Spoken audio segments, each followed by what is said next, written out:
Você já se perguntou como uma única pessoa pode mudar o curso da história?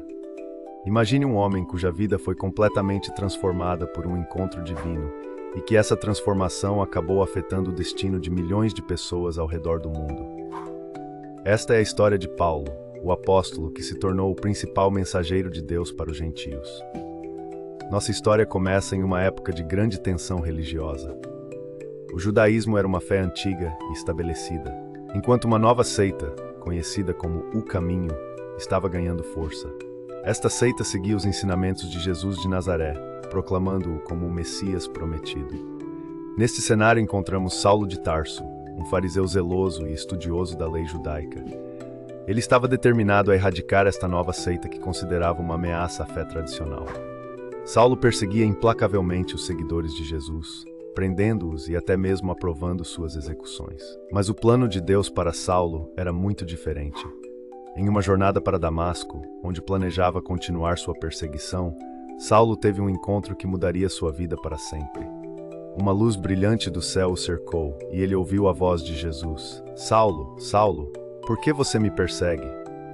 Este encontro não apenas cegou Saulo fisicamente por 3 dias, mas também abriu seus olhos espirituais para uma verdade que ele nunca tinha considerado antes. Jesus era realmente o Messias, e Deus tinha um plano muito maior do que Saulo poderia imaginar.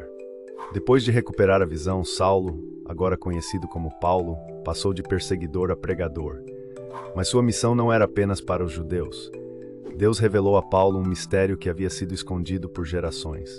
Os gentios também eram parte integral do plano de salvação de Deus. Paulo escreve em Efésios 3, 2, 6. Certamente vocês ouviram falar da responsabilidade imposta a mim em favor de vocês pela graça de Deus. Isto é, o mistério que me foi dado a conhecer por revelação. Este mistério é que, mediante o Evangelho, os gentios são co-herdeiros com Israel, membros do mesmo corpo e coparticipantes da promessa em Cristo Jesus. Esta revelação era revolucionária. Por séculos, os judeus tinham se considerado o povo escolhido de Deus, separados das outras nações. Agora, Paulo estava proclamando que em Cristo não havia distinção entre judeu e gentio. Todos eram igualmente amados e chamados por Deus. Paulo via sua missão como uma mordomia sagrada. Ele não estava apenas compartilhando informações, mas revelando um plano divino que tinha sido escondido desde o início dos tempos. Em Colossenses 1, 25 e 26, ele diz: Dela me tornei ministro de acordo com a responsabilidade por Deus a mim atribuída de apresentar-lhes plenamente a palavra de Deus, o mistério que esteve oculto durante épocas e gerações, mas que agora foi manifestado a seus santos.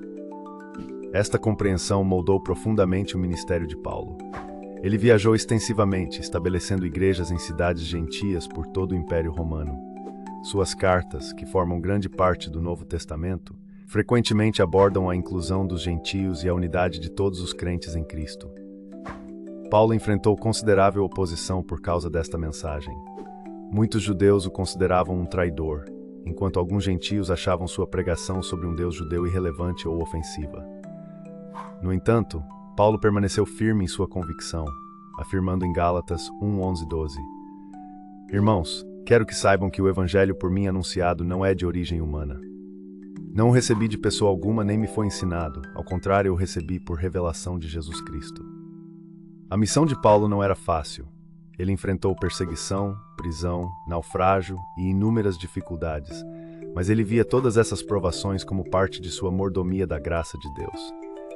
Em 2 Coríntios 12, 9, ele relata as palavras do Senhor: Minha graça é suficiente para você, pois o meu poder se aperfeiçoa na fraqueza. O impacto do ministério de Paulo foi imenso e duradouro. Suas viagens missionárias e cartas lançaram as bases para a expansão do cristianismo além das fronteiras do judaísmo. Ele articulou teologicamente a inclusão dos gentios, fornecendo uma base sólida para uma fé verdadeiramente universal. Mas Paulo nunca viu seu papel como algo para se gabar. Em 1 Coríntios 15, 10, ele escreve: Mas pela graça de Deus sou o que sou, e sua graça para comigo não foi em vão. Paulo entendia que sua missão era um privilégio imerecido, uma expressão da graça de Deus. A história de Paulo nos ensina lições poderosas sobre a graça, a transformação e o propósito divino. Ela nos mostra que Deus pode usar qualquer pessoa, não importa seu passado, para cumprir seus planos.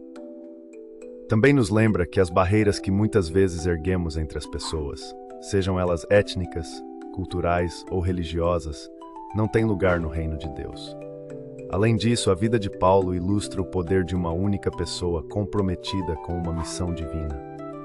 Sua dedicação em revelar o mistério de Cristo aos gentios mudou o curso da história, expandindo o alcance do Evangelho para além das fronteiras que muitos pensavam ser intransponíveis. Hoje, bilhões de pessoas ao redor do mundo, de todas as nacionalidades e origens, são beneficiárias diretas da missão de Paulo. Sua compreensão da graça inclusiva de Deus continua a moldar a teologia cristã e a prática da Igreja 2 milênios depois. A mordomia de Paulo da graça de Deus nos desafia a considerar nossa própria mordomia. Que dons, talentos ou revelações Deus confiou a nós? Como estamos usando esses dons para expandir o reino de Deus e incluir aqueles que podem ser considerados de fora? Em um mundo ainda dividido por preconceitos e exclusão, a mensagem de Paulo sobre a unidade em Cristo permanece tão relevante quanto sempre foi. Ele nos lembra que em Cristo não há judeu nem grego, escravo nem livre, homem nem mulher, pois todos somos um em Cristo Jesus. Gálatas 3, 28. A história de Paulo é um testemunho poderoso do poder transformador de Deus e da amplitude de sua graça. É um lembrete de que Deus frequentemente trabalha de maneiras misteriosas, usando as pessoas mais improváveis para cumprir seus propósitos mais grandiosos.